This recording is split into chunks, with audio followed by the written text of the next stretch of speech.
boys and girls, we are going to be reviewing some math today. Reviewing means that this is something we have already learned and worked on, and we are going back over it to make sure we remember what we have learned before we move into learning some new things next week. So today we are going to be reviewing numbers 1 through 6. We're just going to look at some pictures. We're going to count some sets of things and then write the number correctly on the line. Alright, so it looks like these are some things from a circus. So I've already got my name on my paper. Make sure you have your name on your paper using a pencil. Write your name with one uppercase letter at the beginning. Alright, so our first set of pictures is some clowns. So you need to touch and count each clown and then write the number. So let's do this one together. 1, 2, 3, 4.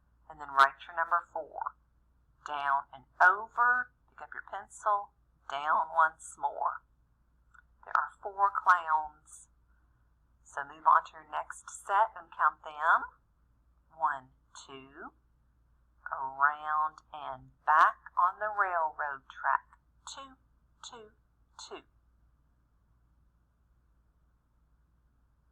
Next, you're going to want to count your ice cream cones. Be sure you touch each one. 1, 2, 3, 4, 5. Write your number 5. Make his hat. Make his back. Make 5's tummy round and fat.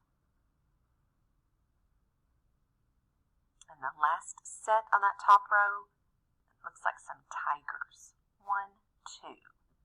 Around and back on the railroad track. Alright, boys and girls, so you are going to continue doing that with each set. I'm going to check this when you bring it back in. So even though I'm not writing the rest of these, you are. You need to count the bears and write the number. The elephant, the peanuts, the seals, the canes, each set. When you get finished, if you'd like to, you may color your pictures. That would be fine with me, but just do not color over your answers. Alright, boys and girls, so it is now your job to keep counting and writing the numbers until you have done each set. Let me know if you have any problems or need any help.